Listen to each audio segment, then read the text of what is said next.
Racing today was at Caulfield and punters were well on target with 5 favourites successful. The number 1 Saddlecloth scored 5 times and top trainer Colin Hayes enjoyed a double.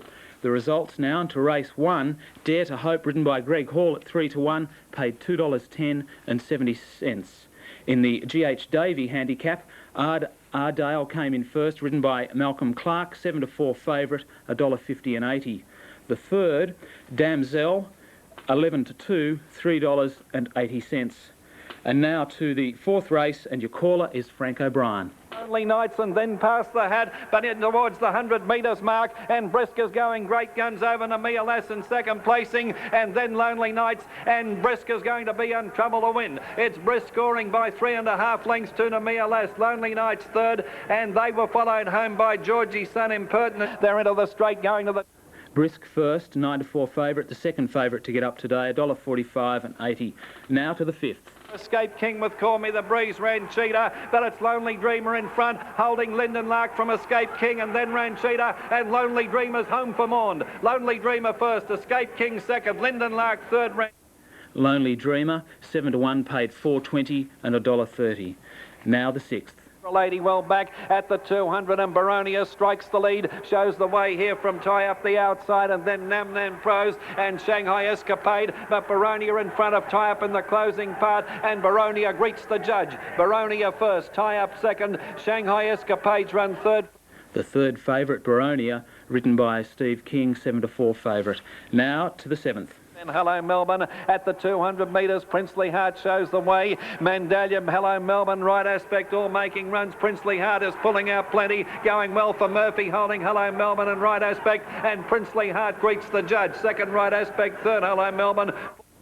Princely Heart paid $1.60 and 75. And the result of the last, Grey Tribute, 3 to 1 favourite, $1.75 and 80 cents. The Daily Double today, $22.25. The Melbourne Extra Double, $5.55. The Quadrella, $170.60.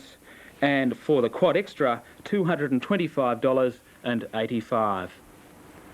One of the world's toughest events. 9 jockeys were injured, 1 critically with head, chest and leg injuries. Jim Wilson reports the meeting was abandoned. It's one of the most spectacular falls in Australian racing. At the 550-metre mark, watch the leader, Grand Zephyr.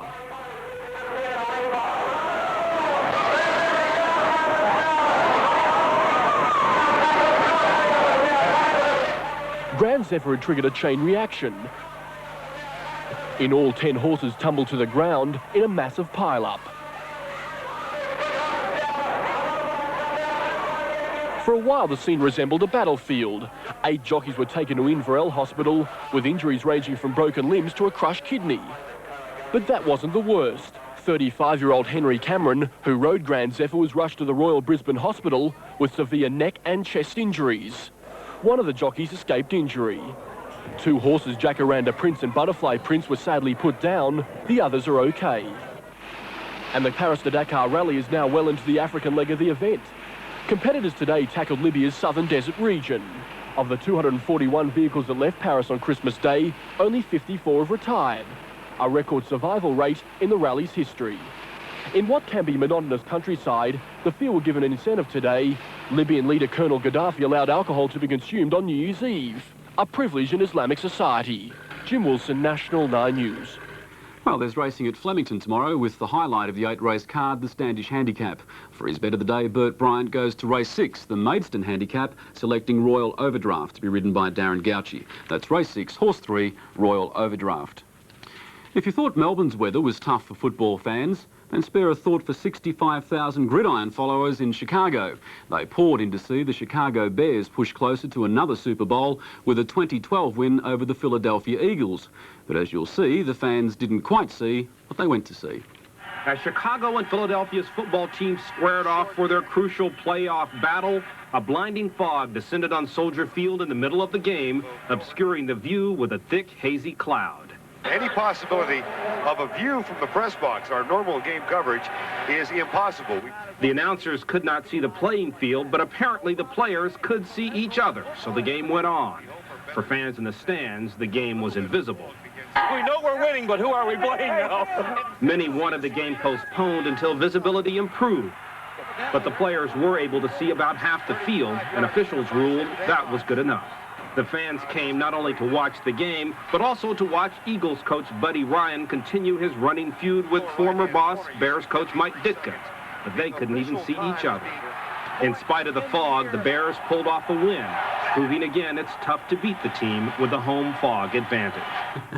And Tracy, no one from Chicago can complain about our weather. No, Melbourne's got nothing to worry about. Thanks, Tony. A shocking 10-horse pile-up has left one jockey fighting for his life, 8 badly injured, including a female jockey, and 2 horses dead. Yesterday's Inverell Cup in northern New South Wales was marred when the leading horse fell and 9 others went over the top. 35-year-old jockey Henry Cameron remains in a critical condition in a Brisbane hospital. The Inverell Cup was to be the big day for everyone in New South Wales northwest. 16 horses started in the Cup, only 6 finished. 10 horses and jockeys were strewn all over the track. Henry Cameron, the jockey who was fighting for his life in Brisbane's Prince of Wales Hospital, was riding the lead horse Grand Zephyr, who was an emergency and only gained his start when another horse was scratched. 10 horses got tangled up, including the smart Sydney mare, Marmy's Girl.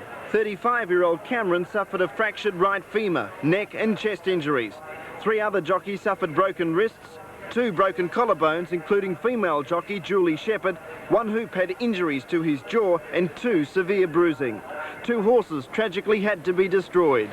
The Inverell fall was certainly one of the worst race accidents in Australia.